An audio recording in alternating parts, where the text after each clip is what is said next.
할렐루야 반갑습니다. 여러분 계속해서 말씀을 나눠보겠습니다. 베드로전서 1장 23절에서 25절까지 말씀입니다. 너희가 거듭난 것은 썩어질 씨로 된 것이 아니요 썩지 아니할 씨로 된 것이니 살아있고 항상 있는 하나님의 말씀으로 되었느니라. 그러므로 모든 육체는 풀과 같고 그 모든 영광은 풀의 꽃과 같으니 풀은 마르고 꽃은 떨어지되 오직 주의 말씀은 세세토록 있도다 하였으니 너희에게 전한 복음이 곧 이 말씀이니라. 아멘. 여러분, 하나님의 이 말씀에는 두 가지의 특성이 있습니다. 23절에서 25절을 보면 우리의 이 거듭남이 하나님의 말씀으로 된 것이라고 하였습니다. 그리고 그 거듭남의 특성을 설명하기 위해서 이 베드로는 하나님의 말씀의 특성을 설명하고 있습니다. 다시 말해서 이 베드로는 우리에게 주어진 거듭남은 하나님의 말씀으로 된 것이기에 하나님의 말씀이 갖고 있는 특성이 우리의 거듭남 속에 있다는 사실을 은연중에 연결시키고 있습니다. 본문에 나타나 있는 하나님의 말씀의 특성을 생각해 보는 것은 우리의 거듭남의 성격을 구명하는 것이므로 우리의 신앙을 더욱 선명히 하는 것이 되고 이로 인해서 우리는 더욱 굳건한 신앙을 가질 수 있을 것입니다. 본문에서 하나님의 말씀의 특성이 무엇이라 했습니까? 먼저 성경은 살아있다라는 특성에 제시하고 있는데요. 이에 해당하는 원문에 쓰인 단어에 두 가지 뜻이 있습니다. 하나님 말씀 속에 힘이 있어서 살아 움직인다는 것으로 말씀 자체에 생명이 있다는 뜻입니다. 그리고 다른 하나의 뜻은 이 말씀에 죽은 것이 붙으면 살아난다는 뜻입니다. 논점의 차이는 있겠지만 이 단어가 갖는 공통된 핵심적 의미는 말씀은 죽은 것도 살리는 생명의 근원이 된다는 것입니다. 하나님의 말씀을 생명을 주는 놀라운 힘을 갖고 있다는 것입니다.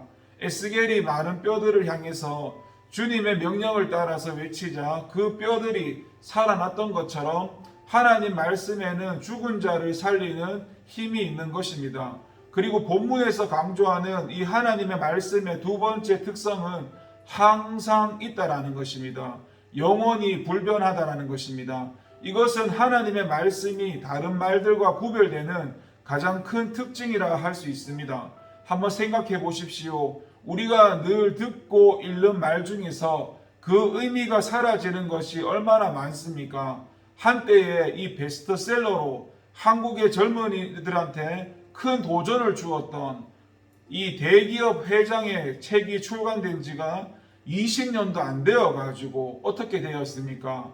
그의 부도덕함으로 인해서 그의 말은 거짓으로 바뀌었고 그 누구도 그의 말에 도전받지 않게 되었습니다.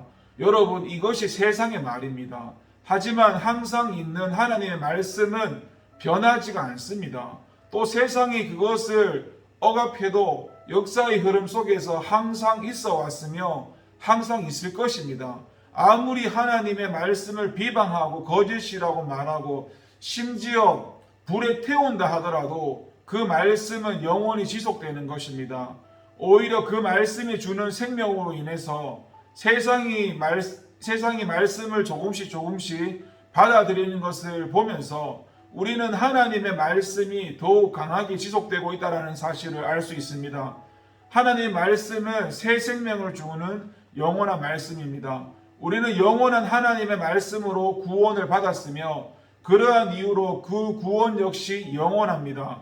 모든 육체는 풀과 같고 모든 영광은 풀의 꽃 같아서 시간이 지나면 변하고 생명력을 상실하지만 우리를 구원하신 하나님의 말씀의 생명력은 영원한 것입니다. 그래서 우리의 구원은 세상의 그 어떤 것보다 가치가 있는 것입니다. 부디 고난과 역경에도 하나님의 말씀을 간직하고 삶으로써 영원한 생명을 보장받는 저와 여러분 되길 소망합니다. 여러분, 이 성도는 땅의 허무한 것에 집착하지 말아야 합니다. 24절을 보시면 모든 육체는 풀과 같고 그 모든 영광이 풀의 꽃과 같으니 풀은 마르고 꽃은 떨어지되라고 하였습니다. 이것은 이사야서 40장 6절에서 8절의 말씀을 인용한 말씀으로 하나님이 아닌 세상의 것을 한계를 잘 설명하는 구절입니다. 더욱이 이 고도의 은유법을 사용했던 교검 같은 말씀을 이런 인생의 종착역에 다다른 사도 베드로가 했다는 사실을 상기해 볼 때 우리는 그 의미를 더욱더 실감나게 음미할 수 있을 것입니다. 여러분, 베드로가 누구입니까? 예수님의 수제자로서 예수님의 공생의 기간 동안에 가장 가까이서 그분을 모셨던 사람입니다. 주님으로부터 특별한 사랑을 받은 자였습니다. 그러나 그는 성품이 성급했고 사람들의 박수에 큰 관심이 있었던 자였습니다. 그는 예수님께 인정받기 위해 무엇이든 먼저 대답했고 무엇이든 남보다 먼저 행했던 자입니다. 그야말로 세상의 영광을 바라던 자였습니다. 그러한 그가 선지자 이사야의 말씀으로 세상의 것이 얼마나 허망한지에 대해 교훈을 하는 것을 한번 보게 되면 아마 그에게 적지 않은 변화가 있었다는 사실을 확실히 알 수 있습니다. 그의 사고방식이 바뀌었으며 그의 관심사가 바뀌었으며 만족의 원인이 바뀌었습니다. 자기를 중심으로 땅만 바라보던 자의 시선이 하나님을 중심으로 하늘을 바라보게 된 것입니다. 그의 전 인격이 변화된 것입니다. 여러분, 그 변화의 요인이 무엇일까요? 베드로의 노력을 통해서 이런 변화가 가능했던 것일까요? 자신이 결단하고 의지적으로 노력하면 사고방식이나 행동이나 관심사나 가치관 등이 변할 수 있는 것일까요? 물론 여기에 인간의 노력을 완전히 배제시킬 수는 없습니다. 하지만은 베드로가 경험했던 변화는 강한 의지와 끊임없는 노력으로 체중을 감량해서 몸의 형태를 바꾸는 그런 다이어트와 같은 것이 아닙니다. 인간의 노력으로 외형은 바꿀 수 있지만 인간 내면을 완전히 바꿀 수는 없습니다. 30kg씩 40kg씩 감량해서 자신의 몸매를 완전히 바꾸는데 성공한 사람의 강한 의지도 내면 깊은 곳을 다루는 데는 역부족인 것입니다. 오직 우리의 내면은 성령님의 역사 가운데 좌우에 날선 어떤 것보다 더 예리해서 혼과 영과 및 관절과 골수를 찔러 쪼개기까지 하며 또 마음의 생각과 뜻을 감찰한다고 했던 하나님의 말씀에서 알 수 있듯이 이 하나님의 말씀으로 변화될 수 있는 것입니다. 여러분, 땅의 것에 집착하는 것은 이것을 근시안적인 안목을 가졌던 베드로가 세상에 대한 통찰력을 가진 것은 하나님의 은혜로 가능했던 것입니다. 우리가 이 세상의 것에 집착하지 않으려면요, 성령의 도우심을 날마다 간구해야 하는 것입니다. 이것은 보이는 것에 현혹되기 쉬운 인간의 습성을 우리 스스로 극복하지 못한다는 연약함을 인정하는 겸손한 태도에서 비롯된 것입니다. 한번 생각해 보십시오.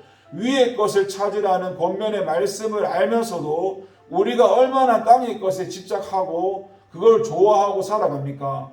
그리고 성도라고 불려지면서 자신을 집사라고 얘기하고 장로라고 얘기하고 권사라고 얘기하고 전도사라고 얘기하고 목사라고 자신을 소개하면서도 땅의 것을 소유하지 못함으로 인해서 얼마나 속상해합니까? 여러분, 고3 자녀를 둔 집사님들 가운데 신앙생활도 할 만큼 하였음에도 불구하고 자녀의 수능 점수나 대학 진학 여부에 따라서 감정과 신앙 생태가 확연히 달라지는 분들이 있습니다. 또 일반하게 근원이 되는 돈이라고 했는데 그것의 소유의 정도에 따라서 어깨를 으쓱대거나 또는 초라함을 느끼는 자들이 있습니다. 이는 모두 우리가 얼마나 땅의 것을 사모하는지 알게 하는 사례들입니다.